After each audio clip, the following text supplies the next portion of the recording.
जब से Donald Trump दूसरी बार अमेरिका के राष्ट्रपति बने हैं, उन्होंने कई ऐसे बड़े फैसले लिए हैं जिसके बाद दुनिया भर में हलचल है। ट्रंप के आने से दुनिया भर की अर्थव्यवस्था में हलचल दिखती नजर आ रही है और अब कहा जा रहा है अमेरिका ने जिस हमास को साल 1997 में आतंकवादी संगठन घोषित किया था, अब उसी से गुप्त बातचीत कर रहा है। ट्रंप प्रशासन गाजा में बंधक बने अमेरिकी बंधकों की रिहाई के लिए हमास से गुप्त बातचीत कर रहे हैं। अमेरिका की हमास के साथ इस गुप्त बातचीत को अलग तरह से देखा जा रहा है क्योंकि अमेरिका ने इससे पहले कभी भी हमास के साथ सीधे तौर पर बातचीत नहीं की थी। पूरा मामला आज आप समझिए इस वीडियो से। ट्रंप ने बुधवार को आतंकी संगठन हमास को चेताया है। ट्रंप ने हमास से कहा है कि अगर सभी बंधकों को रिहा नहीं किया गया तो गाजा में और तबाही मचेगी।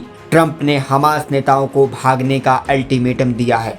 सीज फायर के दौरान इजराइल का पुरजोर समर्थन करते हुए डोनाल्ड ट्रंप ने कहा कि वो इजराइल को सब कुछ भेज रहे हैं जिसकी उसे ज़रूरत है। ट्रंप का कहना है उनका प्रशासन अरबों डॉलर के हथियारों की आपूर्ति में तेजी लाएगा। आपको बता दें, ट्रूथ सोशल प्लेटफॉर्म पर डोनाल्ड ट्रंप ने कहा सभी बंधकों को अभी रिहा करें, बाद में नहीं, और जिन लोगों को आपने हत्या की है उनके शवों को भी तुरंत लौटाएं, नहीं तो आपका काम खत्म हो जाएगा। ये आखिरी चेतावनी है। अब गाजा छोड़ने का समय आ गया है जब तक आपके पास मौका है। ट्रंप ने ये भी स्पष्ट किया है कि पूरे गाजा पर इसका असर होगा। उन्होंने कहा गाजा के लोगों के लिए एक सुंदर भविष्य आपकी प्रतीक्षा कर रहा है, लेकिन तब नहीं जब आप बंधकों को पकड़ेंगे। यदि आप ऐसा करेंगे तो आप मर जाएंगे। ट्रंप का ये बयान इजराइल के प्रधानमंत्री बेंजामिन नेतन्याहू की उस चेतावनी के बाद आया है जिसमें उन्होंने कहा कि अगर हमास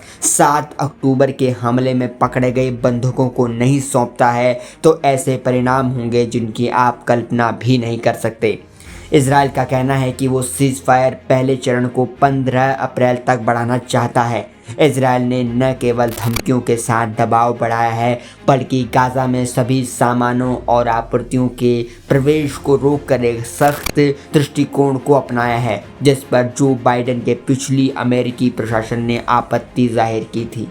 कई अंतर्राष्ट्रीय रिपोर्ट के मुताबिक डोनाल्ड ट्रंप के बंधक मामलों के दूत एडम बोहलर ने पिछले हफ्ते कतर के दोहा में हमास नेताओं के साथ बातचीत की है। गाजा में हमास के कब्जे में फिलहाल 59 बंधक होने की बात कही जा रही है।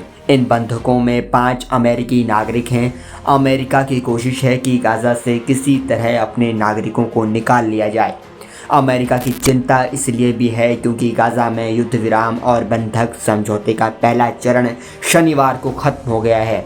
अभी तक समझौते को आगे बढ़ाने के लिए कोई सहमति नहीं बनी है। हालांकि युद्ध फिर से शुरू नहीं हुआ है, लेकिन इजराइल ने गाजा जाने वाली मदद रोक दी है। उधर इजराइल के नए सैन्य प्रमुख इयाल ज़मीर ने बुधवार को चेतावनी देते हुए कहा था कि हमास को वास्तव में गंभीर झटका लगा है, लेकिन ये अभी तक पराजित नहीं हुआ है। मिशन अभी तक पूरा नहीं हुआ है। व्हाइट हाउस की प्रेस सचिव कैरोलिन लीविट ने कहा, देखिए, अमेरिकी लोगों के सर्वोत्तम हित में जो कुछ भी करना है उसके लिए दुनिया भर के लोगों से बातचीत करना और उनसे बात करना राष्ट्रपति को सही लगता है। आपको बता दें, ट्रंप प्रशासन की हमास के साथ गुप्त बातचीत ऐसा कदम है जो पिछली सरकारों के रुख से बिल्कुल अलग नजर आता है। अमेरिका और हमास के बीच सीधी बातचीत से बंधकों की रिहाई और स्थायी शांति की उम्मीद जगती नजर आ रही है। आपको बता दें कि चुनाव से पहले और नतीजों के बाद भी डोनाल्ड ट्रंप सिर्फ एक बात पर भरोसा जताते हैं। वो कहते हैं कि मेक अमेरिका ग्रेट अमेरिका, और यही उनके लिए सबसे पहली नीति भी है। इसलिए पिछले दिनों से आप देख रहे होंगे कि अमेरिकी राष्ट्रपति डोनाल्ड ट्रंप टैरिफ को लेकर, इलीगल इमिग्रेशन को लेकर कड़े नजर आ रहे हैं। और इस बीच तो यूक्रेन और रूस के युद्ध को रुकवाने को लेकर भी उनका रुख साफ सामने आ गया है। अमेरिकी राष्ट्रपति डोनाल्ड ट्रंप वो सब कुछ करेंगे जो अमेरिका के लिए सबसे सही होगा। हमास और अमेरिका के बीच जिस सीक्रेट डील की बात कही जा रही है, इस पर आप क्या कहते हैं हमें कमेंट सेक्शन में लिखकर बताइएगा। दुनिया की हलचल पर हमारी नज़र हर वक्त बनी हुई है। जुड़े रहिए जनसत्ता के साथ।